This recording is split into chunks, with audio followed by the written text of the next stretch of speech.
Hello and welcome to another episode of the Tax Deductible Gamer. As always, I'm your host, Dan Dennis, and joining me this week is the good friend and for now Brisbane comedian, Sarah Cook. It's me. Hello. Hello, Sarah. We definitely have not done this before. We definitely haven't. No, I definitely hit record the first time around and we weren't halfway through the episode before I realized I had not been recording the episode.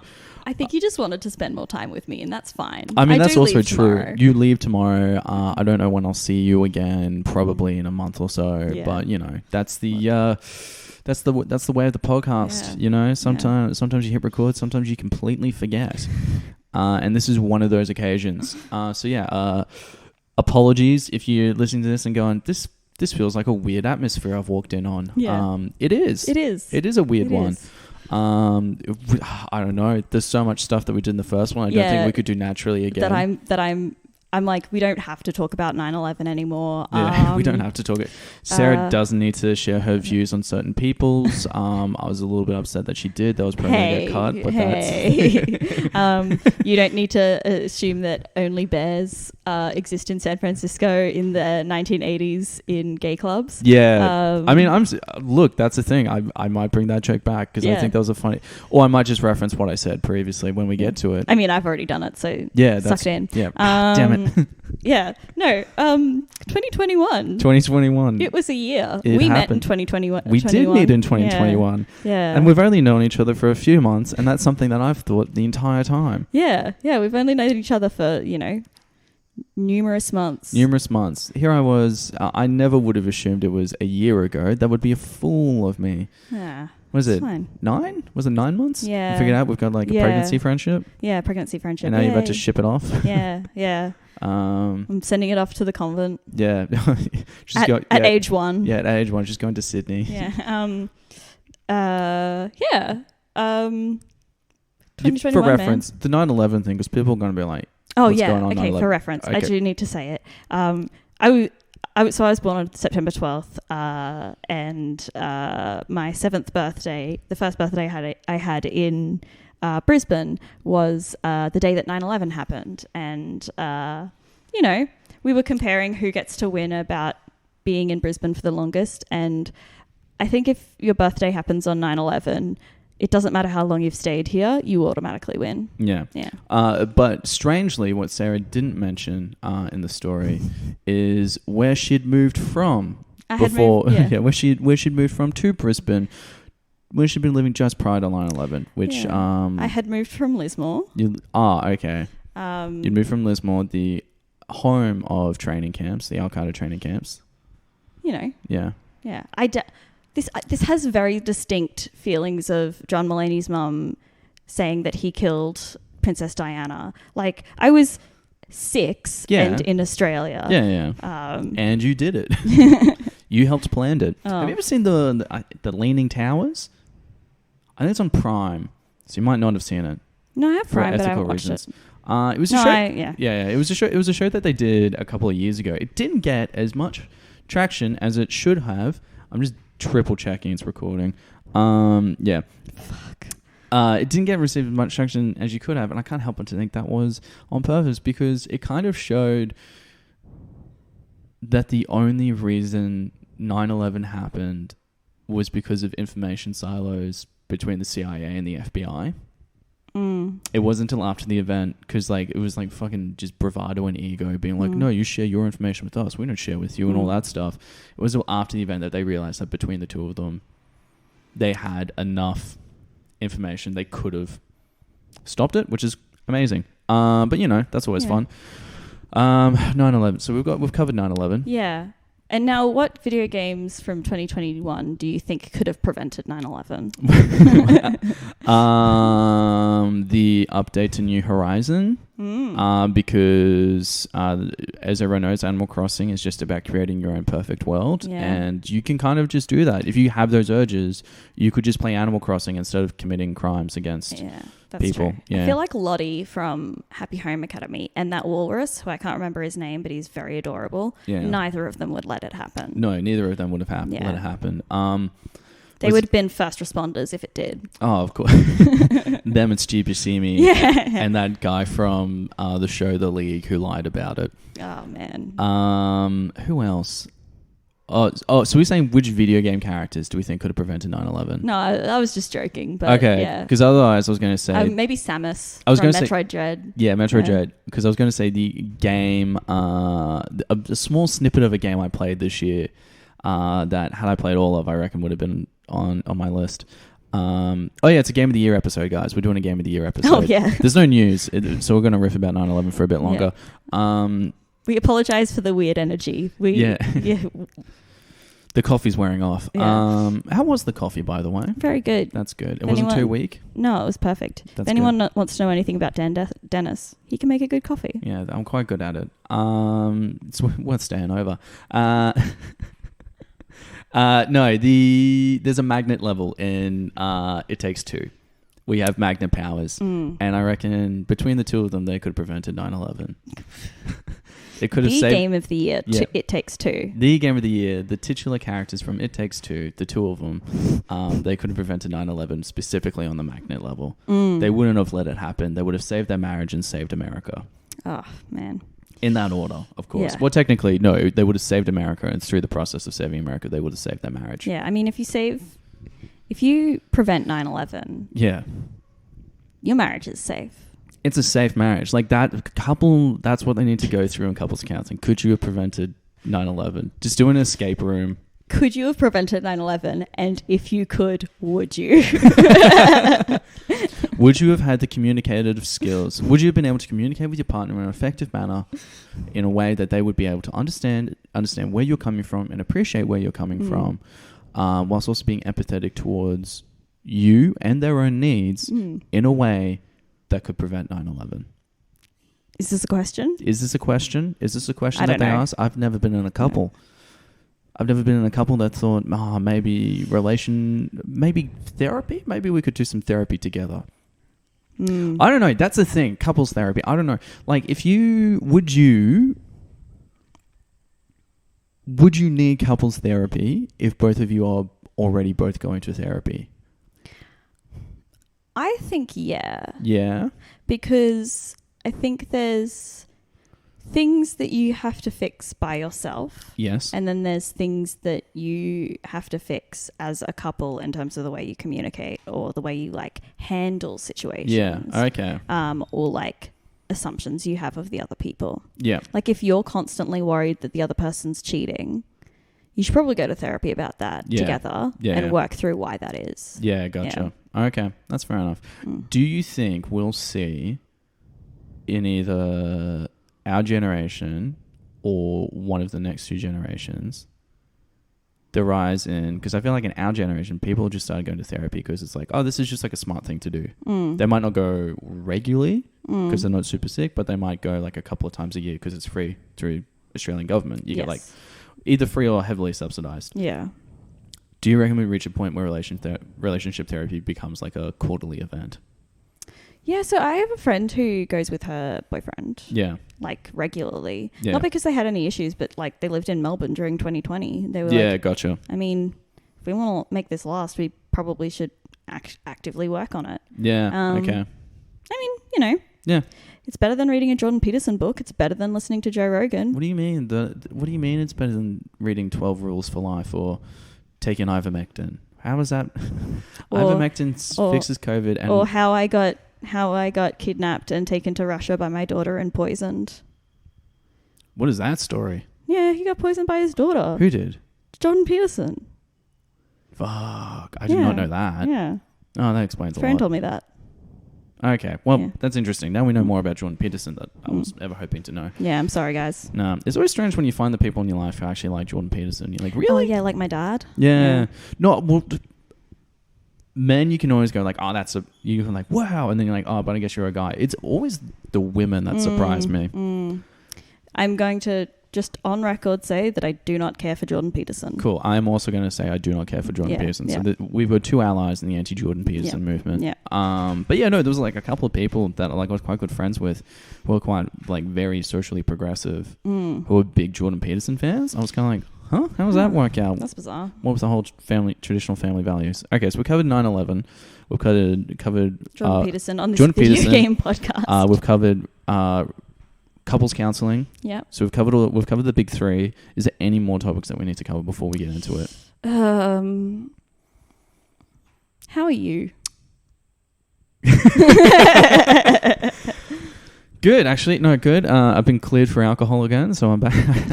I can go back to consuming a depressant, so I'm quite happy about that. Nice. Woke up New Year's Day after having a couple of. I wasn't hungover, but I was just sitting there, being present in my body, going, "Oh yeah, it does make you depressed." I forget about that. Yeah. It do be a depressant. So so I'm good. And how are you? Yeah, I'm good. You're excited? Yeah, Happy? I'm excited. Move to Sydney tomorrow. Yeah. Do you know what your first meal's going to be?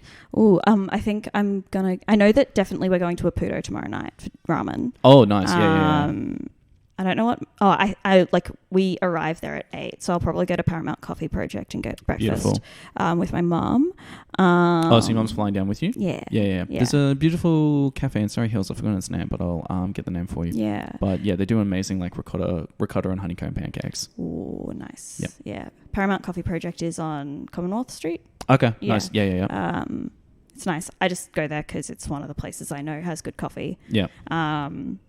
And that's important to me. Yeah. So if you're in Sydney and you're nice, hang out at Paramount Coffee Project, you might see Sarah. You might see Sarah. Yeah. But this is an audio medium, so you probably don't know what I look like. Yeah, correct. I mean, I do put people's IG profiles in the That's true. Yeah.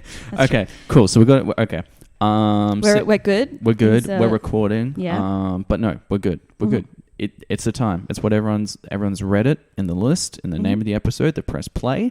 Yep. It's time. On their podcatcher. Whether that be Spotify, Apple Podcasts, Pocket Casts, Acast. That's where mine's hosted. If you're listening to this on Acast, give us a bell. Yeah. But yeah, no, it's time. It's time for the game. So what we're doing is we're going to do. We'd figured this out previously, but just for the audience's perspective, knowledge. So we'll do top 5 games for 2021, and then we can do some honourable mentions, and then we're also going to talk about what games coming out in 2022 that we're excited for, or games that we're excited to play in 2022 which we didn't get around to. Yeah. Okay. Cool. So, 2021 game of the year, pick number 5. Sarah. I'm gonna change it around a little bit. Oh, you're gonna keep me on my toes. Because I'm gonna put Loop Hero up in number 5. Oh, okay. Fuck yeah. Yeah. Because it's an only a recent play. Like I downloaded it maybe on the weekend. Oh, okay. Yeah, I'm very much enjoying it. It's a card game, isn't it? It's like a deck builder. Yeah, roguelike deck builder. And I'm very much enjoying it. I didn't think I would enjoy. Like, I didn't think I was going to like roguelikes until I started playing Hades. And then I didn't think I was going to enjoy deck builders until I started playing Loop Hero. Gotcha. It's fun. It's pretty automatic. But I mean, also as a queer woman, they love to build decks. They're into home renovation. Yeah. As a queer person. As a futch person, as a femme butch person, I do enjoy a good deck building. Yeah. No, I just really enjoy it. It's deck building is to what queer people is. Deck building is to queer people what barn raising is to the Amish. Exactly. Yeah, you'll come around. Okay, sorry. You keep going. Yeah, it's my brain was stuck there. It's like kind of set in this, pretty grim world. Like it's a pretty dark game. Ooh, and like there are certain cards that you play together. Like there's one card that when the enemies are at 15% HP, they get like taken by this forest, and the animation makes me actually physically feel weird. Ooh. Because it's just like a whole bunch of vines being like. Has it awoken something? No. Like I get disgusted by it. Oh, okay. Like I refuse to play those cards together because I hate watching it. It's like just like a whole bunch of vines just enveloping this thing and pulling it into the floor. I hate it. Is it one of those situations where if you had a better card to play, you would stop using it? No, you can actually choose which cards you want to have in your deck or not. Yeah. So I just never put it in my deck. Oh, okay, cool. Yeah. I thought, like, fuck no. I thought this was one of those situations where it was so effective. It was too effective to not have it, but you also hated it when you used it. Okay, yeah. cool. No, it's fine. But that's the only thing that's really I've really noticed about it. But it's fantasy-esque. Yeah. You know, in this world where it's seemingly people are trying to regain the ability to remember parts about the world. Okay. Yeah, and so as you kind of go through successive loops, you find out a bit more about what's happened and develop this village where a whole bunch of survivors can live. It's good. Nice. Yeah, that gets the job done. Yeah. What's it on at the moment? Switch? Definitely Switch. I think I'm going to look it up. I think it is on Game Pass. Yeah, I don't know. I think it's recently come to some other stuff. It's just called Loop Hero, yeah? Yeah, I got to say it's good on Switch because... No, it's not. I keep on assuming things are on Game Pass, but it is absolutely not there. I do like it as a game on Switch because it's got an easy drag drop sort of feature with the cards. Yeah. You can just drag the card onto an area on the board and play it straight away. Sorry, I just got distracted by another game that looked really good. That I was just on the Game Pass app. I'm like, this looks fun. And it's called The Pedestrian, and you play as the pedestrian like man on a sign. You have to run through the city through all the signs. Okay, that actually sounds amazing. Yeah, okay, so that's going to be added to the end of the episode. No, and also when I looked up Loop Hero, it didn't come up, but the game that did come up was 12 minutes. Stop William Dafoe from killing your wife. Yeah. Yeah. Beautiful. Beautiful game. So great that we had that as so good that we had violence against women as a game mechanic. Anyway. So. That was your... Okay. That was my number 5. That was your Loop number 5. Loop Hero. It's fun. I'm not changing it up. My number 5 is still Death's Door. Yep. I think it's an amazing game. It's one of those games where it would have been smart for me to like sit down and figure it out over these 2 weeks I've had off. There's another game like that which I'll mention in honourables. The isometric game, you play a crow, you're reaping souls. It's one of those games where I enjoyed the challenge because none of it feels like it's impossible to do. It's just you fucked up. It wasn't like, oh, that was cheap or that sucked. It wasn't like me playing the original arcade version of Frogger where hitboxes were so much larger than what they are now. Oh, yeah. So like the hardest thing about that game is readjusting to 1980 hitboxes. But yeah, frames were bigger, hitboxes were bigger. Everything was bigger. The economy was bigger. You're telling me. People were living large. I've seen that show on Stan, Black Monday, which is pretty funny if no one's seen it. Don Cheadle. Don Cheadle's great. Don Cheadle. What's his name? Best Friend in Girls. Andrew Rowlings or something. Is this Charlie? No. In Girls? I don't know. No. Well, yeah, Charlie, Hannah's roommate. Yeah. The gay man. No, I don't know. Yeah, that actor's name. He's also very funny. There's an amazing scene right at the start where they go to a show, the best show in New York, and then the curtain gets pulled back and they're watching an electric chair execution. It's very funny. Jesus. Anyway, but that's got nothing on Death's Door. Yeah, Death's Door. If you like isometrics, we're saying in the unrecorded version of this conversation, it's just a conversation. It was an analog podcast. Yeah. It was just us forcibly talking to each other. Yeah. The isometrics of the future. Isometrics, yeah. I think isometrics in the next couple of years. Yeah. I think that's just what we're going to get now. The indie developing has progressed so much. Computing power in indie developments progress past pixel art and 2D for now, where the like roguelike is going to be possible, particularly with the advancements with like the Dream engine and more importantly Unreal Engine 5. Yep. Which is fucking insane. The stuff that I'm watching and I'm kind of like, because I have to be kind of across the gaming engine. Yeah, true. With like, not because of the pod, but because of like my day job, and it's just kind of nuts. The amount of stuff that is now capable that wasn't, but also that wasn't previously capable. Like Control C, Control V shit. Oh my God. And like being able to just do like, get like, oh, that mountainscape looks good enough. I'll just drag and drop that entire mountain range in. Like you can just do that now. So it's going to be... That sounds very lovely. Yeah. So I don't know. It'd be interesting if I was Unreal Engine, I'd do a dev version and a like a video game builder, almost like an education tool. Yeah, kind of like make games for dummies. Yeah, that sounds good. But yeah, Death's Door is not that. It's a nice measure game. You're a crow. It's very funny. Yeah. It's just a game that you need to be able to sit down and get good at. Yeah, I've heard people. So you mentioned it as like a Souls-like. Yeah. And I've heard people say this about Hollow Knight as well, where they've not wanted to play a Dark Souls game. Like they've died a couple of times and then dropped off because they're like, I hate how it looks. Yeah. Whereas with Hollow Knight or Death's Door, they're like, I just want to play it because it's so cute. Yeah. Which I kind of like. As someone who has had the opposite experience, I haven't really played Hollow Knight or Death's Door, but I do love myself a good Soulsborne game. Yeah.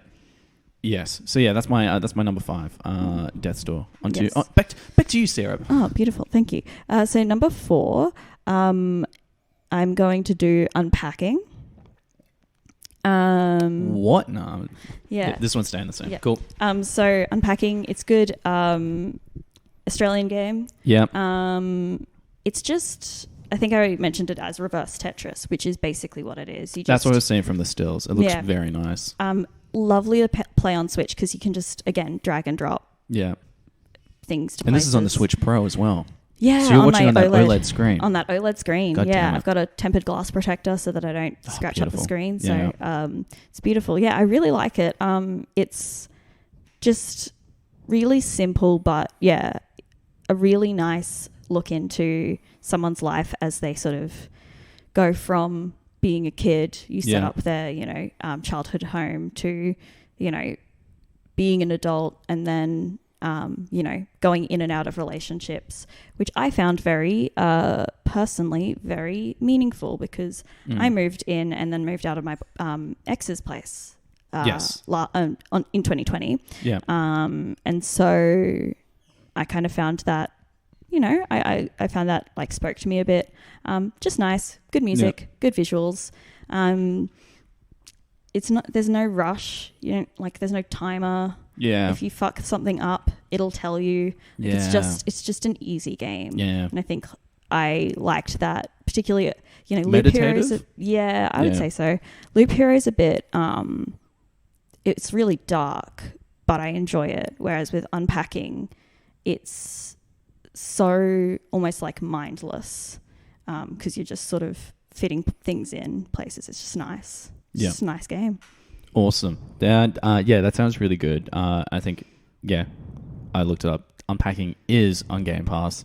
So if you have Game Pass, get it. It's like $15 a month and then a whole bunch of shit's free. And you also get xCloud. Sorry, the $15 a month gives you xCloud as well, which is very good. And Xbox or Microsoft, if you'd like to support this podcast. Please, there is ad space. There is ad space available. We could give you 50 minutes of this hour. Yeah. And just run through a quick 10. Yeah. It's I can talk about it all the time. I was saying earlier, everyone I've recommended to has gone really fucking into it. Yeah. I know people who have gone out and bought like iPads or tablets because they're like, oh, I don't want to play this on my phone anymore. And now when they go on holidays, it's just replaced what the Switch was. Yeah. Fair. So I think cloud gaming is going to be very interesting to see how they keep that functioning over the next couple of years. Yeah. Okay. So Unpacking, that was your number 4? Yeah, number 4. Cool. Yeah. That's good. My brain's racing. Number 4 for me was Halo Infinite. That's right. It was Halo Infinite. It's a very fun game. I haven't played a lot of it campaign-wise or multiplayer really for the last couple of weeks. But what I have played the multiplayer is it's so much fun. They've somehow managed to recreate the fun of like sleepovers, couch multiplayer Halo exclusively online.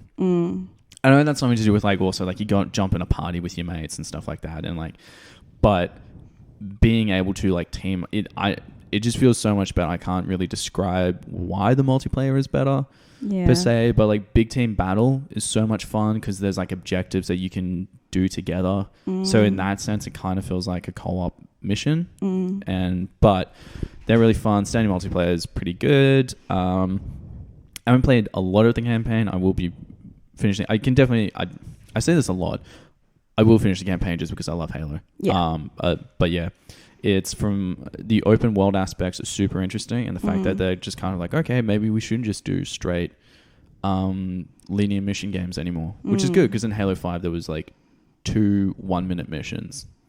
It was not a complete game at all. Yeah, wow. Like, and like considering their missions are like a load screen, you get dropped in, and then like you're dropped in a new area and you have to walk, and then it was legit. You get to the other side of the camp and it fades away, and then the next mission starts, and you're like, what the fuck? Oh man, that sounds so boring.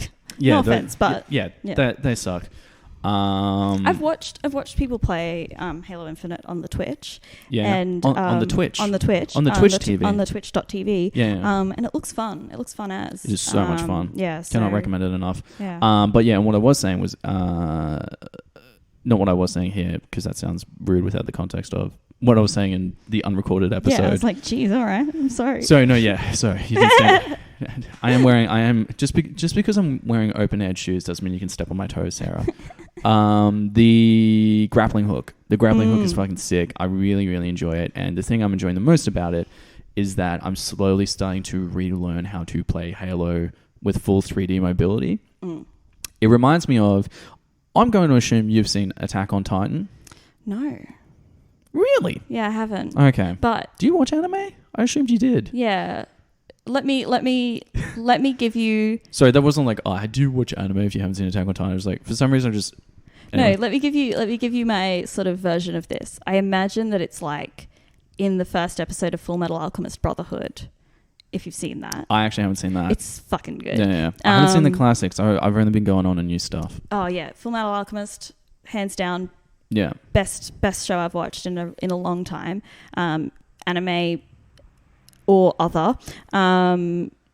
There's just like a lot of, at one point they're all sort of fighting on ground level, and then they sort of start creating like ice sculptures and attacking like vertically as well, and that's something that's really cool. I can kind of get that idea from it. Yeah, there's this thing because like in Attack on Titan they have like these swing backpacks and stuff, and they grapple around, and the whole point of it, and like part of their training is like you may be used to like sword fighting and stuff like that, but now you need to get used to moving around in 3 dimensions is so much different to just jumping and running.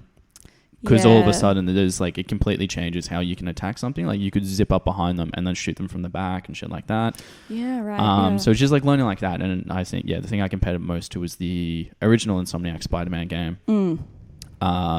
Where for the first half of that game I played as just a brawler. Like I was using webs and stuff, but I wasn't swinging around and changing up anything. I was just kind of going for combos. And as soon as you realize that, you're like, oh, I don't need to stand still for this. I don't need to stand my ground. Like I can do shit.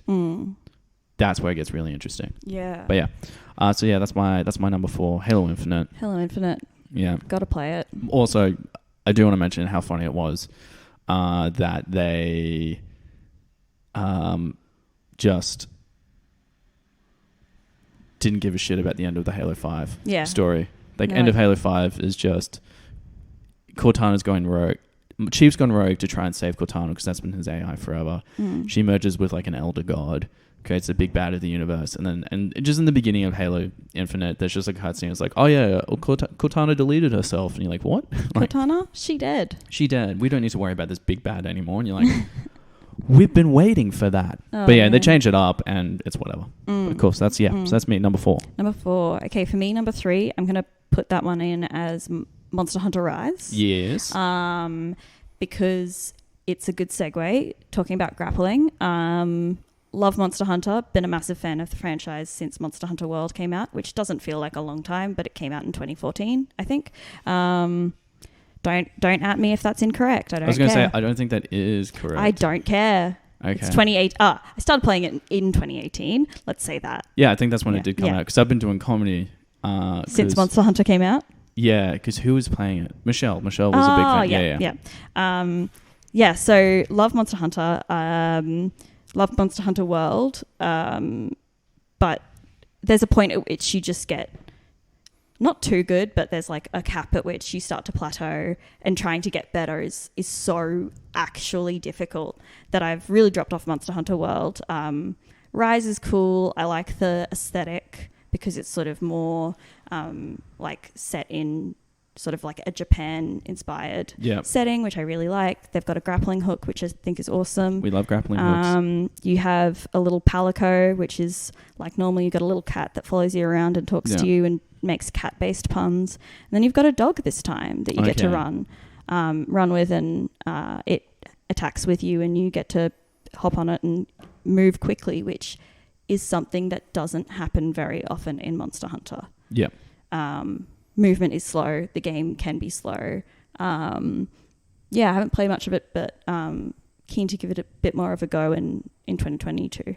Okay, sick. Yeah. That's a game that I want to get a little bit in on, because I'd watched it on my 2 exposures to the world of Monster Hunter was Girlfriend Reviews, Twitch stream, and the movie. Yeah. You know, the movie's a great starting point for that entire universe. Bit of US military. Oh, yeah. T.I.'s in it, I think. Oh, God. Oh. Post him coming out saying what he said about checking his daughter's hymen. Might not be T.I. Could. Oh, fuck. I better check to see if that is T.I. Regardless, T.I. did say those things about his daughter. It was just whether that movie has him or not is a different question. While you're doing that, I'm going to talk about Monster Hunter more. Yeah, go for it. Good monster design. Love it. They've brought along some monsters from Monster Hunter World, as far as I can tell, which I'm really excited about. I liked Monster Hunter World because he is. It is T.I. Okay, if cool. for some reason they put T.I. in this movie. Yeah. Anyway.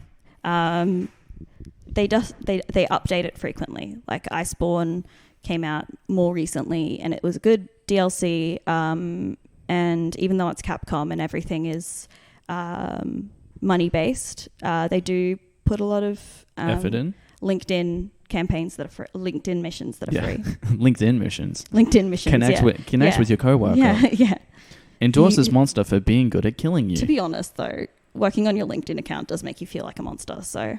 Oh, I hate it. Yeah. I've been on the record. Actually, I might not have ever said this on the record, but I'm willing to go on the record, is that the biggest issue with LinkedIn is that everyone pretends they get all the happiness they need from their job. And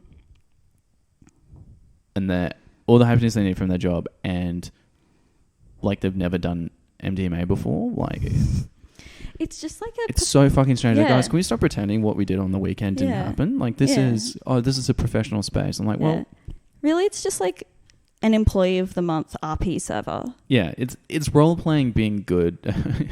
Yeah, it's capitalist role play. Yeah, like it's just like roll a fucking D20 to see if you've got all the required skills. Roll a D20 to see if you get a lot of likes on this random post that you made about, you know, a woman who had to work 2 jobs to make ends meet, and you think that's really inspiring instead of really sad. Yeah. The favorite one I've ever seen is the worst is freelancers.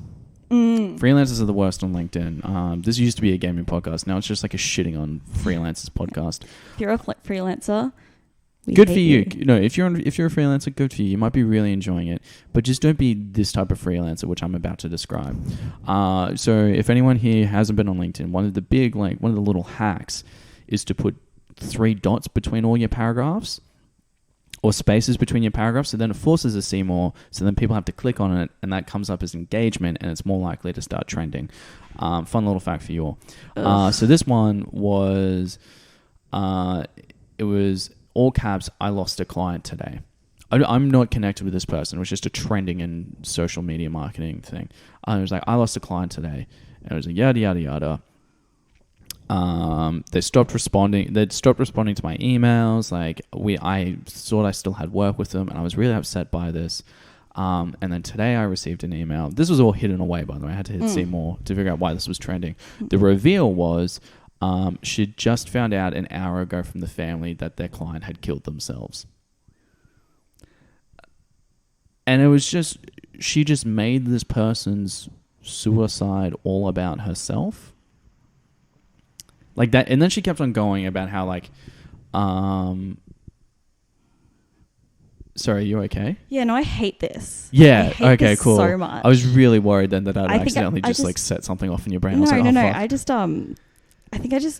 my brain just short wired. Yeah.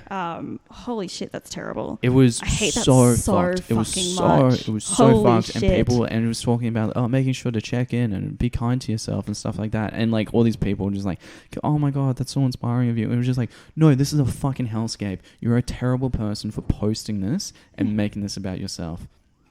And like the way that they wrote it implied that the family had called this person, this freelancer that their loved one was working with in a professional sense within the hour of them finding out. And I was like, Jesus Christ, you actually suck. You're a bad person. Yeah. Anyway, so that's why I hate LinkedIn. There's people like that on there. Yeah. And I know you shouldn't judge everyone. Like, I'm on there, but Yeah. you know. You shouldn't judge everyone, but I mean... Yeah, give me an endorsement for podcasting on LinkedIn. Here's my thing. I will. Yeah. Here's my thing. Is you can judge people as long as you don't judge how they look, what they weigh, Yeah. or what ethnicity they are. Yeah. Everything else, and even then, 2 out of 3 ain't bad. You know, you can. you know, yeah. whatever. No, I just like you can get away with one. I'm not saying which one. But fuck. So video games. Video games, yeah. Monster Hunter Rise. Monster Hunter Rise. And that was your number 3 for the year? That was my number 3. Okay, so this is where we got to last time before I realized I hadn't been recording. And we are actually, we've gone longer. We've gone about 10 minutes longer. Oh, wow. And we've cut out a bunch of stuff. The last one had like a lot of 9/11 chat. Yeah. Okay. I guess this one did as well, but continue. Yeah.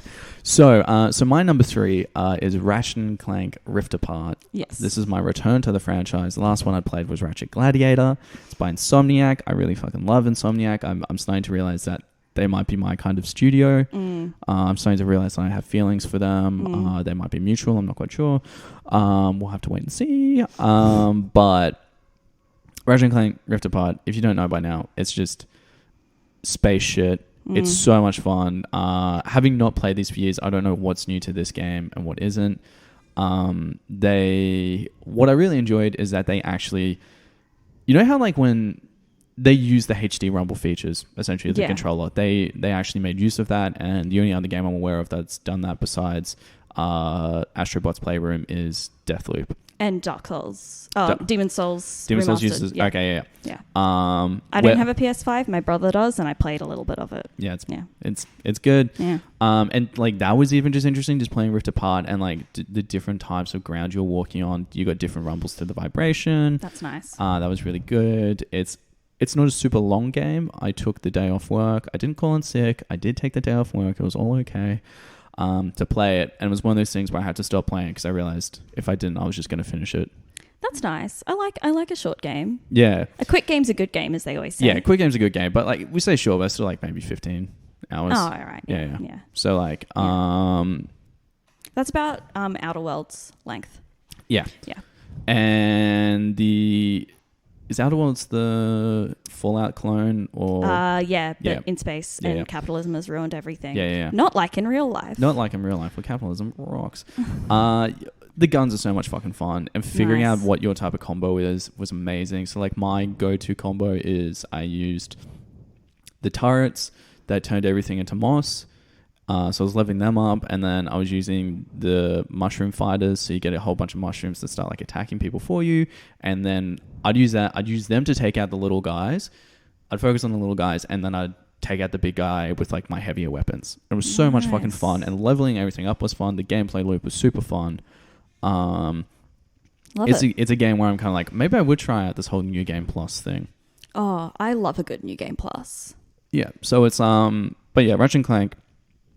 I've never done it. You're just playing the game again, right? Yeah, but you keep all your items and levels. Yeah. Or sometimes levels. Okay. Yeah. So yeah, it's something I wouldn't mind doing again and just like playing through. But it's good. It's a lot of fun. If you like kind of fun, charming platformer shooter games, you're gonna have a good time with it. But first, you'd have to get a PS5. So, sorry. Sucked in nerds. Number 2. Yep. Yeah. Right. Okay. I'm gonna do a tie for number 2. Between Cozy Grove and... I haven't talked about Cozy Grove. That was just last time. Yeah. And Overboard. Oh, okay. Yeah. So... Was it you that was telling me about Overboard? Someone's been telling me about Overboard. It was probably me because I played it in like an afternoon, and I loved it. Yeah. So Cozy Grove's good. You play a little spirit scout who goes to this island and helps the spirit of these bears pass on to the afterlife by coming to terms with the fact that they're dead and having them sort of figure out how they died. Yeah. And for clarification, just before you go, for clarification, this is where I made the joke earlier, but it was your number 5, and the joke was, and to clarify, like, what type of bears are they the animal kind or the human kind? Yeah, they are the animal kind. And then it was the implication that, maybe you're just a spirits searcher just going through 1980 San Francisco. Beautiful. But I've just realized that there was an island, so unless all these men were imprisoned in Alcatraz, it wouldn't make any sense. The joke is flawed. Anyway, there we go. But yeah, so I love it. It's hand drawn. It's very similar to Animal Crossing. You just do a bunch of missions, but in which you owe a bunch of money to a capitalist overlord. Actually, no. Okay. Oh, okay. No, no. You don't owe any money, which is nice. But you like arrive at the island, and then your boat just drifts away, and then, so you can't get off. One thing I like more about it than I like about Animal Crossing, which isn't even on my top 5, because I liked New Horizons, but I'm a wild world gal through and through. So I really liked it. Characters are really good, like they're really funny. There's a mayor that is just constantly like on edge all the time and is just yelling at you always. There's a bear that's a massive conspiracy theorist. There's a bear that thinks he's like a king in Crusader times. Like all these bears that are just absolutely buck wild. Really love it. It's got really intense anti-time travel policy, which I found out the hard way by time traveling in one game and then starting a new one. But no, I love it. Oh, okay. So when you say time travel, do you just mean like changing the software date, clock? Yeah, changing the date on. But if you try to pull it back, it'll like fuck up your save in Cozy Grove. Yeah. And I think they have said that they don't know why, but I think that they've made it to stop it, because it's not as fun if you don't just play it day by day. Yeah. And then Overboard is also sort of more animated. You play down on their luck, sort of like, I don't actually know what era it is, but down on their luck actress who is on a cruise ship and throws her husband overboard with the intention of murdering him. And you have like a couple of hours in the day to wrap up all the loose ends, so that you can either get the insurance money or not go to jail. Yeah. It's really, really fun. Yeah. So there's the 2 options you need to work towards. You need to. Can you achieve both? Yeah, you need to achieve both. Okay. To kind of like get the ideal ending, because I made it to not getting into jail once, but then I got like blackmailed into giving someone the insurance money. Yeah. Which is, man, what a sentence. But it's one of those things where you start thinking like an absolute psychopath, where you're like, man, okay, if I fuck the captain, he'll be on my side, and then everyone will believe him that I didn't do it because he's a captain. So it's just like you start thinking like an absolute mad person. I think it was you I was talking. Yeah. I think it might have been on this pod maybe. No, because I only recently played it. Okay. Yeah. Amazing, love it. Again, good humor, all round fun game. Love it. Yeah. Cool. All of these that I've said have been available on Switch. There you go. That's very fucking okay. They sound fun. Yeah, everyone's been talking about Overboard. So I can't remember where it was, but someone else said the exact same thing. It makes you start thinking like a psychopath. Yeah, it's like a murder mystery, but in reverse, because you're trying to make the mystery unsolvable. Yeah. Yeah, and I remember someone describing it. Reminded me of the first time I played the original Walking Dead game by Telltale, and just found like when I wasn't playing it, I was thinking about how I'd protect people I was with. Like that was my version of the Tetris effect. Because like it's all about protecting Clem. Yeah. And then you find out at the end of the first game that your decisions don't matter that much. Yeah. It's just like a fun narrative play. But anyway, I've heard that from a lot of people. They're like, you'll just start to think like a psychopath. I'm like, is that a good thing? And I'm like, and they're like, in the world of business, Yeah, it's showbiz, baby. That's showbiz. Look, I will say that I've only started thinking like a psychopath within the context of that the game. Okay. You know, I'm not going around throwing people overboard in my real life. No. But, you know. That's good. That's a good way to live. Mm. Okay, so for me, my number 2 is The Artful Escape. Yes. Yes. Have you played it yet? No. No. Okay. It is... I talked about it very briefly on this game, on this podcast a couple of weeks ago. Maybe I talked about it forever. I don't know. A beautiful side-scrolling, just narrative game. There's not that much. Like, the action sequences are Guitar Hero. Like, there's rhythm aspects to it. Nice. Like, you don't have to kill anything. It's all just like platforming side-scroller. You're a kid in a small town, and your uncle was a famous country and blues western singer, and everyone is just like, you look just like him, and you also have musical abilities. You're the next person to bring fame to our small town. And like, you don't really like that type of music, where it doesn't make you happy doing it, but you're good at it. And then one day, like, this random girl shows up, and she's like, oh, hey, can you help me with this thing? And you're like, yeah, cool, sure. And she tells you to, if she helps you play like a different type of music on your acoustic guitar, she's like, what's the type of music that you'd want to play? Personally, for me, I think it's the worst type of music, which is... bluegrass. Yeah, bluegrass, which is, it's a game about bluegrass. No, like... Nah, I'm joking. Like the space rock, where it's all kind of like the electric guitar can definitely be used to play like beautiful songs, but it's not really what no one's paying for a concert to go hear like wailing guitar tones with no vocals. Well, you aren't. I'm not. I personally would love that. Oh, okay. I've seen Animal Collective live, so... Okay, fair enough. Yeah. Fair enough. Yeah, yes, I wouldn't. I think there may be some things I could take that would make me want to do that, but but no. It's not exactly my type of music, but you don't have to love the music. The music's still beautiful. You can still appreciate the music, and like, it's one of those things where you run around and you just hold X, and like, you'll just be playing music as you're walking around, which is great. And she's like, oh, if you want to meet up again, like, go here. And you've got a big concert. It's going to bring all this money back to the town. It's going to save the town. And then you go to the place where the girl told you, and it ends up being like a spaceship. And you get taken into the interdimension, and you're going across all these worlds as the opening act, and you're considered like the next big star, like it's been foretold or something like that. That's cool. And it's all about finding your own identity, or like accepting the things you're good at, but applying your own identity to it, and the importance of just because you were meant to do something. Not the importance of just because you're meant to do something. Just because you're good at something doesn't mean you should do it. Yeah, and like, just because people tell you to do something doesn't mean you have to. Yeah, and it's like, oh, I can't do this. There's all this pressure on like my family and like the town and stuff like that. Like, yeah, but like, that's not what you want to do. It's all about this guy going from being like a country singer to country blues folk singer to like a space guitar wailing type situation. Like, think like the instrumental Pink Floyd albums. Yes. Kind of situation. Yeah. Gives me very much, like, the story gives me sort of Interstellar 5555 vibes. The Daft Punk Discovery film. Because, space, traveling, music, it's all there. It's all there. And finding identity, it's all there, and it's so fucking beautiful. I think I sent you a bunch of the screen grabs. Yeah. It's great. It's so good. I would highly recommend it. Once again, it's like I think, I can't remember if you said in this recording or not. But the first one wasn't even a recording. It was me not recording. Yeah.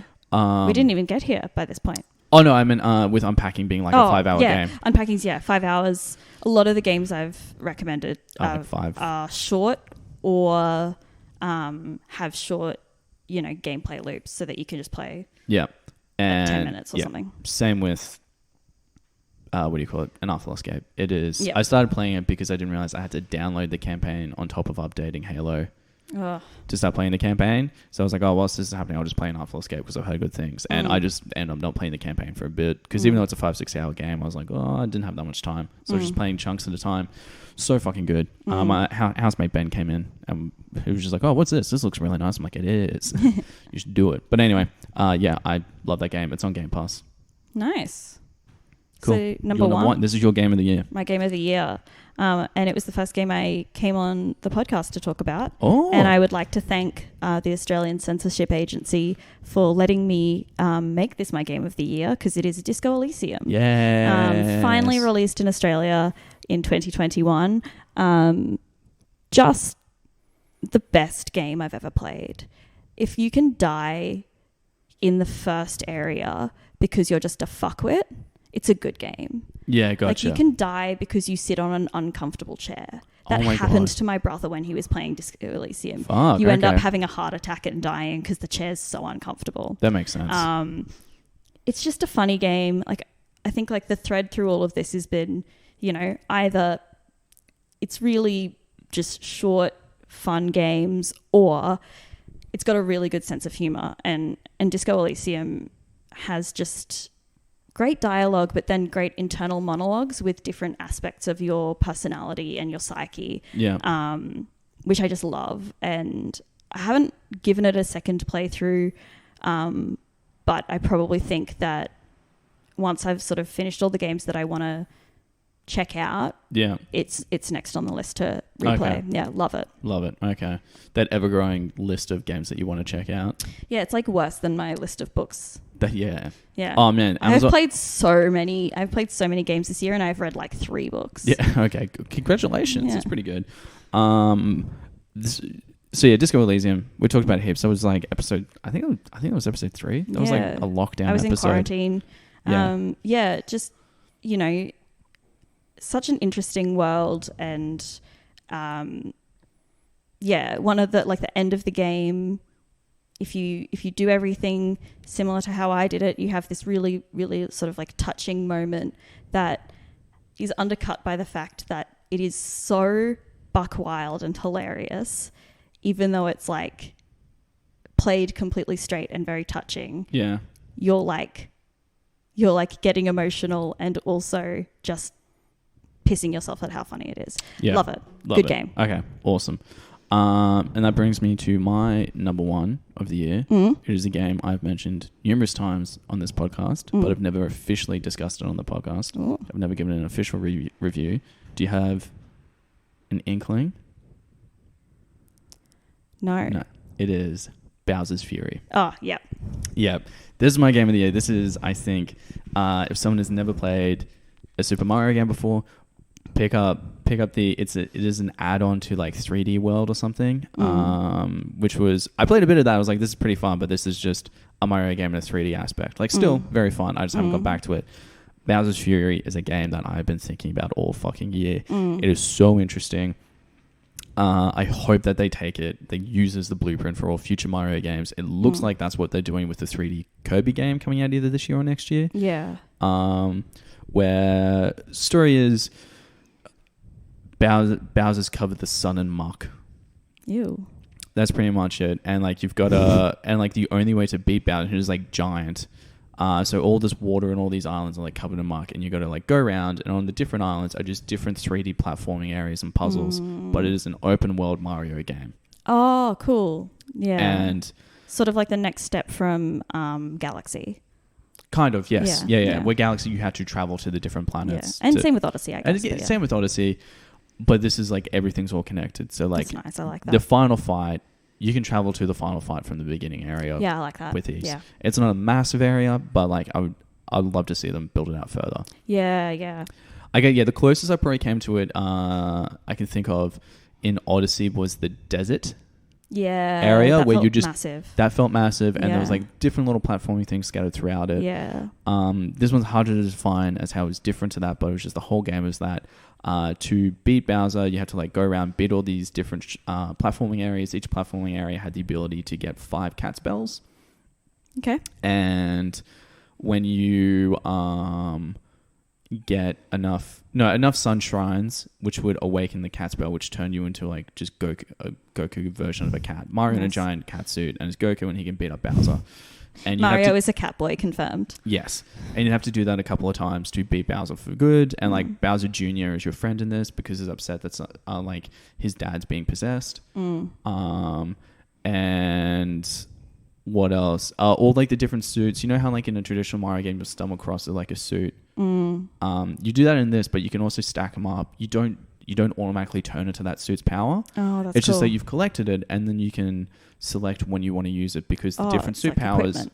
Yeah, so it's like equipment, and they're timed and they're useful for different situations. Nice. I like that. It's a very short game. It's like a 10 hour game. But also taking it for granted, I can also be bad at this. It was like 10 maybe 12 hours max. Yeah, and right. it is so fucking good. Yeah. Highly recommended. If that Nintendo sale is still going on, just go and pick up. The 3D world is just like a fun thing you could play through if you want, but Bowser's Fury is where it fucking is. Yes. That's my game of the year. Amazing. So fucking good. Now, we've got 2 more things. Yes. Oh, actually, any further questions on Bowser's Fury? No, it sounds amazing. It's so good. I cannot recommend it enough. Yeah. If you have children, buy it for them. I do not, but I will. Well, not you personally, but yeah, anyone no, I know. I'm joking. Yeah. I think I'm a comedian, actually. I was joking. Oh, do you? Oh, okay. Yeah, Sorry, I'm actually not aware of jokes. Yeah. So that's our any honourable mentions. Yeah, I'm gonna do honourable mentions in a sentence. Okay. Like a sentence per honourable mention. Yeah, gotcha. Okay. Paradise Killer. Yep. What If Murder Mystery but Vaporwave. Sick. Also good soundtrack. Yeah. Coffee Talk. Serve people coffee and listen to their problems. Sick. But fun. Okay. Return of the Obra Dinn. What If Murder Mystery but time travel. Okay. Bloodborne. What if now but actually in Victorian times. Okay. Yeah. What if there was a plague? Yep. And you had to fight people. Whoa. Okay. Fucking love Bloodborne. I could talk about it forever, but I won't. And Hades. I need to kill my dad, and also I have an emo boyfriend who is hot and an aggressive girlfriend who is hot. Sick. Is my review of Hades. Okay. That does sound very good. You've talked. I'm not gonna say you've talked nonstop about it in DMs, but like you fucking froth it. Yeah. Just to put in perspective, I have fucking it. froth it, bro. Oh, I fucking froth it, bro. Fucking froth it, bro. To put Hades? in perspective, more like hell fucking yeah, Hades. More like, hey, D's game is really good. Yeah. That's much better. Thank you. To give perspective on how much I like it, and this is not just me, I had it on PS4, and then I was like, man, I really want to be able to play it like on the go. So I just bought it on Switch again. Yeah, gotcha. And I've just started from the beginning. Yeah. My brother was down recently playing my copy. Physically or emotionally? Physically. Okay, playing cool. my copy on PS4. And he was like, oh, I don't know. I've gotten pretty far in the game. I don't think I'm going to buy it again when I get back home. And then, a day later, he was like, I bought Hades. And I'm like, I knew you were going to. It's a good game. Normally hate roguelikes, but it's got the most perfect learning curve I've ever experienced. Gotcha. Love it. Okay. So that's the rest of your list? That's yes. Okay, so I really only have 3. I've got 3 honourable mentions. First one is the original Uncharted game. Yes. From whenever that came out, 2006, 2007. I have no idea. Because the PS3 was out for Kevin Rudd's stimulus package, but nobody bought it. Because that was its big selling point when it came out, because it was the only one with a Blu-ray player. It was. It was the cheapest Blu-ray player on the market, and it was also a video game console. So I've never played it. I played it for the first time this year. So fucking good. Such a great game. It is amazing. I need to go back and finish like the next 4 games. Yeah. Because I've got all of them. Yeah. Did you get the collection? Well, the collection... Yeah, no, sorry. A Thief's End. Number 4 came with PlayStation, the PS Plus catalog for when you buy a PS5. Yeah, right. And then I was like, I'm not going to start on 4 because I don't. know these. No way, don't. I was like, I know these games are going to be exactly my shit. Yeah. It's linear cinematic story gameplay. I'm like, so that. So, and then I bought the collection because the collection was on sale once for like $20. So I got those 3, and then I also got is it the Lost Chapter? Lost Chapter, yeah. Lost Chapter, Lost Legacy. I've not watched it, yeah. In my opinion, Uncharted 2 is where it's at. I learned how to speak Malaysian a bit through it. Oh, okay. Because you fight a lot of Malaysian dudes. Ah, cool. That's good. That sounds good. I've started it and I've never got back around to finishing it. I've only just... I think I'm still in the first area. I've just climbed out of the train. I'm in the snow. Yeah.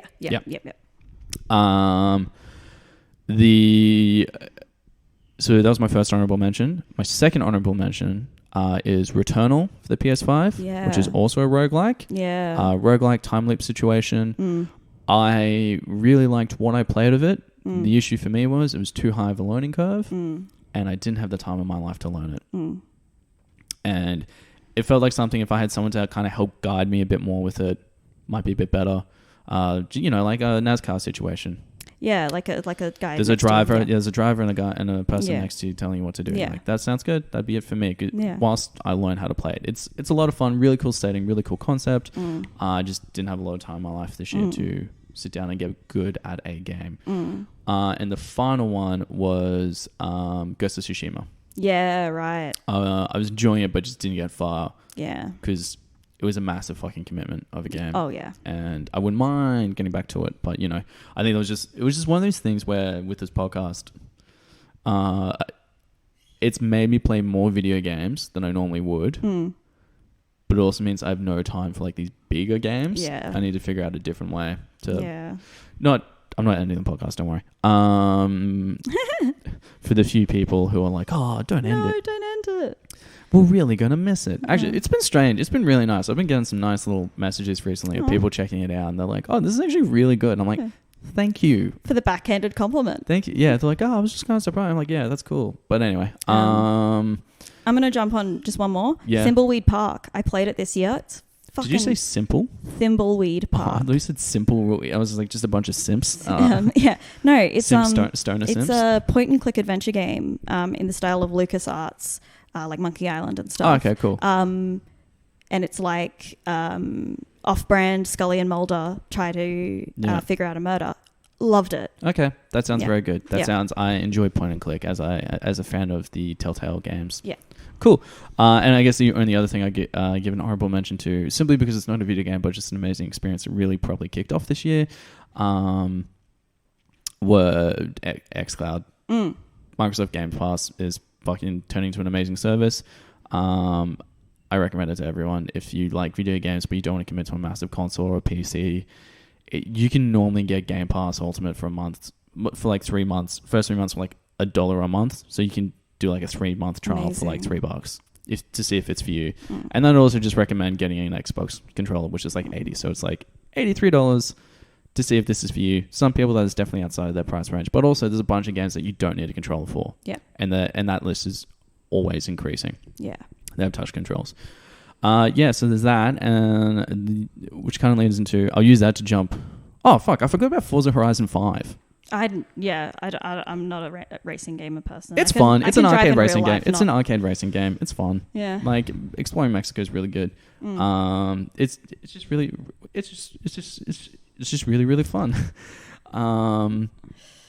Sorry, I realized I made a cool noise when I say a word and then like pull away. Yeah. Anyway, this is going to be annoying for anyone listening to this, but I've just found it a nice little mic technique for me. But that pulls us into the next thing. Let's do games that we're excited to play that might come out or might not in 2022. That's it. That was exactly what I was going to talk about, because I was just going to tie that into from the Game Pass, PlayStation's version of it. Yeah. I forgot what they're calling it. PS Play, I'm pretty sure. Or something. Yeah, and there's been a couple of leaks, whether they're true or not. That'll be 3 tiers that which is similar to what Xbox Gold is at this point. You can have standard gold, you can have gold, which gives you gold for both the Xbox and the PC, and you can have gold ultimate, which gives you Xbox Live and Game Pass, essentially. Right. And that seems what the PS1 is, but one of the tiers is like, bottom tier is just you can play PlayStation Live. Second tier is PlayStation Live and PlayStation Cloud, whatever it's going to be called. And the third tier is the back catalogue of games. Yeah, and the back catalogue is massive. It's really good. Like games that I've wanted to be able to play but haven't been able to get my hands on sort of things. Interestingly, the PSP is being included. Ooh. From looking at the leaks, if all those leaks are true, the PSP back catalogue will be there. Oh man, I can't wait to play Crisis Core. Hell yeah. Yeah. I can't wait to play that one Killzone game that's meant to be the best in the series, but nobody played it because it was on the PSP. Hey, the PSP was good.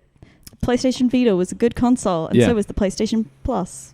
Portable. Portable. Yeah. Persona.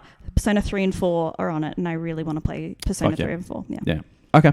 So we got that out of the way. Games that you're excited for this year. Games that I'm excited for this year. Do you know what your number one game that you're most excited for is? Okay.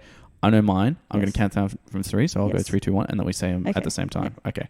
3, 2, 1. Advance Stray. was... No. Oh, yeah, Stray. Oh, yeah, fuck. I just forgot about it until now. Sorry, that wasn't cute. the idea that we're going to say your game at the same time. It was just okay. Yeah. Sorry, that wasn't clear enough for mine. It was going to be. I assumed you were going to say Elden Ring. No, I was going to play. I'm fucking excited for Advance Wars, man. Yeah. You know, had a DS, played every single one. Yeah. I love me some strategy games. Yeah. So, and Intelligent Systems made Fire Emblem, and they also made Advance Wars. So I love it. Yeah. There you go. I didn't know that they did Fire Emblem, but yes, no, I know Advance Wars. My neighbor had it on the GBA, so my brother borrowed it a couple of times, and he played it, and he really loved that kind of strategy stuff. I was more into Pokemon. Yeah. But yeah. And for me, it's Stray. Yes. Again, which we also talked about.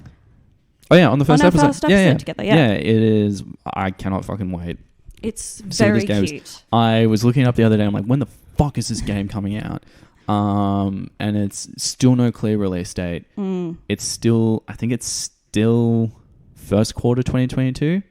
Wow. So some point over the next couple of months, I'm going to be a fucking cat in Tokyo City or whatever the fuck that city is. And I'm going to be living it up. I'm going to be a stray cat, just being the best little cat I can fucking be. And I'm watching the gameplay. The gameplay looks fun. It does look fun. I don't think this is going to... Like, it just looks so fucking good. It kind of reminds me of... This is a very specific reference. Yeah. But in Dishonored 2, where you can, like, teleport into being a rat, and you can, like, run around as a rat for a bit. Yeah, okay. Very specific reference. Very specific reference that I wasn't aware of because I haven't played the Dishonored games. I should. Fun. But as soon as you said that... when you said teleport into a rat, all I could think of was, did you ever play like the Lego games, like Lego Star Wars or Lego Marvel? Yeah. You know how like your essence flows into the next character? That's what I was picturing, like those little blue fairy lights going into another character and then like your icon blinks to life above it. I think it's just like you see through their eyes or something. I don't know. That's cool. Yeah, Rats are involved. Yeah. Advance Wars. I'm excited to play Persona 5 Strikers because it's a Dynasty Warriors / Persona 5 mashup. Yeah. Free on PlayStation Plus this month. Oh, okay. I know what I'm doing right now. And, you know, I played Dynasty Warriors 8 on PlayStation 2. Yeah. Or maybe 6, I can't remember. Loved it. Yeah. And I've heard good things about Strikers. And so I'm very excited. I loved Persona 5. I played both Persona 5 and Persona 5 Royal. And yeah. Damn. I'll Okay. do some more of that. I have just added it to my library. That might be a good way for me to get into the Persona franchise because I want to play it, but I just know it's so fucking big. Yeah, I would say if you're going to play 5, I reckon playing Royal is better because they made a lot of quality of life upgrades. Okay. That I just thought were way better. But yeah. Gotcha. It is like a big game. Yeah, because there's like 100 plus hours, isn't it? Yeah. But I'm like a Final Fantasy nerd, so I've logged 200 plus hours in Final Fantasy X on multiple consoles. Yeah, that's fair. Okay, so you got that. The other, do you have many other games that you're excited for that you're aware of? So Dwarf Romantic, which is this sort of Catan-esque board game, sort of like kind of like Civilization, but you don't play other people. You just sort of like just by yourself, like meditative by yourself. I've heard really good things about it. It's on PC at the moment, but it's coming to Switch. Really keen for that. Okay. So I think for me there are so many big AAA games that I'm excited for. Elden Ring. Yeah. I'm thinking, if this, I'm not sure if anyone's aware, but in January 2022, Omicron is running rampant in Australia. Whilst I'm still on holidays, we have been told that when we are strongly encouraged not to return to the office and just work from home at the moment until the end of the month. But judging by people who are currently working, that seems like it could be longer. Yeah. I imagine it'll be until the booster regime fucking kicks off properly. Yep. Or just everyone gets them. The Elden Ring I'm keen for because I'm like, I'm going to have a lot of spare time. If I'm not going out and like, this could be something I can just do and focus on.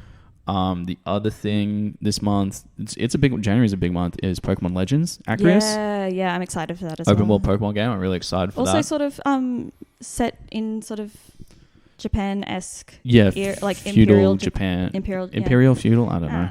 They did a lot of imperialism. So yeah. That looks really good. Really excited to try a new Pokemon game that looks fun and is a different gameplay style. That looks infinitely better than Mystery Dungeon. And still waiting for Detective Pikachu 2. Hopefully this is the year that comes out. The release of Detective Pikachu 1 and 2 combined together, because that's an amazing movie, great cinematic experience. We're getting a second Sonic movie, so and Idris Elba is Shadow, so yeah, I can't wait. Oh no, I was also talking about the video game. But but my only experience with Detective Pikachu is the movie, and I fucking love that movie. I fucking love that movie. I'm very excited for Sonic 2. Yeah. I love that movie. Hopefully I can go see it in 4D. Yeah. Definitely go see it in 4D, because that's where I saw the first one. And the 4DX cinema in Sydney is now closed. The one that I saw it at, which is the George Street event. But it's still around in Sydney. Go out of your way to see a Sonic movie in 4DX. Just anyone. I was pointing at Sarah then, but anyone who's listening to this, go see a Sonic movie in 4D. It's so much fucking fun. Yeah. There's that. There's the Horizon Zero Dawn Forbidden West sequels coming. God of War Ragnarok's coming. Yeah. And then for Xbox, there's a bunch of PlayStation exclusives coming this year. Xbox, not so much that I'm aware of. We've got... I think Elden Ring's the first Wait, I don't know that it's exclusive. To PlayStation? No, Elden Ring's PS5. Yeah, well, maybe it's not... I know that Bloodborne is the only, real exclusive. They've never put it on anything else other than PlayStation. Yeah, Elden Ring's coming to Xbox. Sorry, I thought you were talking about Bethesda. I thought you thought Elden Ring was by Bethesda for some reason.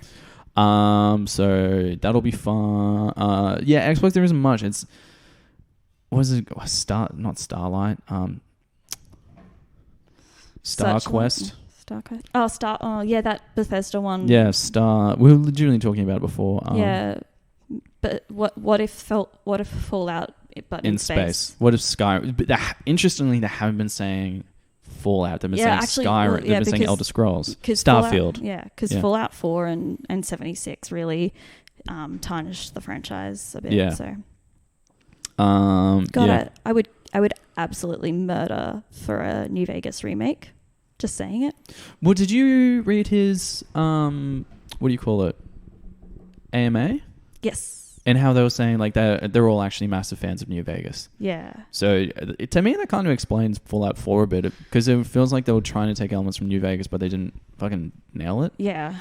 But also that was one of my favorite things from that AMA was him saying that the next Elder Scrolls definitely won't be until 2026. It'll be the back half of this decade.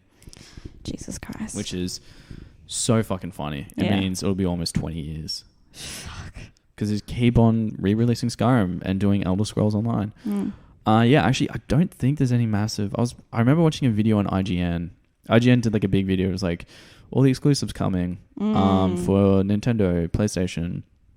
What to be excited about? Xbox in 2022, PlayStation 2022, Nintendo in 2022. And PlayStation was the one that seemed to have the most going for it. It feels like this will... I can't wait till end of this year when I eat my words, but it feels like this will be PlayStation's year. Final Fantasy 16 might come out this year, I think. Yeah. I'm excited for that. I'm a massive Final Fantasy fan, so keen to play possibly a good Final Fantasy again, hopefully. That'll be good. The new Kirby game. Yeah. Kirby's first 3D platformer game.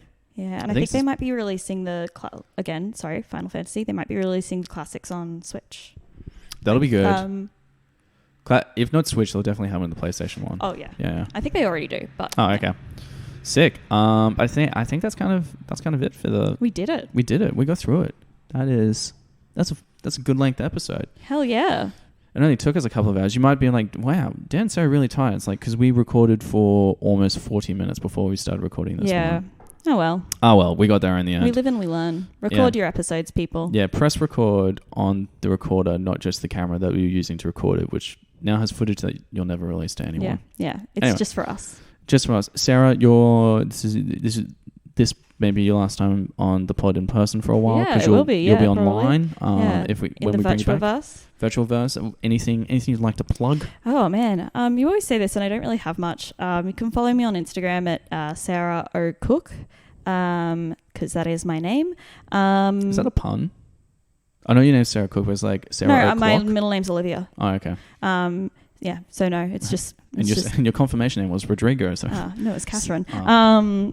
Yeah, I was raised Catholic, motherfucker. Yeah. Other than that, like, fucking get your vaccine, people. Like, let's do it. I loved Bloodborne as a game, but man, if I have to live in that environment, I would fucking kill myself. We're plugging the vaccine. Yeah, so go get your vaccine. Yeah. If you have any concerns about mRNA, my DMs are open. I know a lot about it, and I'm writing 2 journal articles about it at the moment. So if you need any advice, come ask me. Come ask. That is good advice. I also don't have that much to plug. I'm still finalizing a few things, but when I do, you'll either be the first. If you only follow me on this podcast, this will be the first place you hear it. Otherwise, follow me on socials. Be About It Boy on Instagram, Twitter, Facebook. They'll be also going up there, and on top of that, just like to plug the idea of shoplifting from Harvey Norman.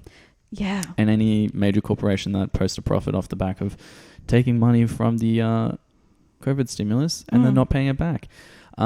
Steal from them. It's cool. Yeah. Anyway, so man, I've fucking run out of steam. That's all good. But my name's Dan Dennis. My name is Sarah Cook. Until next time. Woohoo. Bye.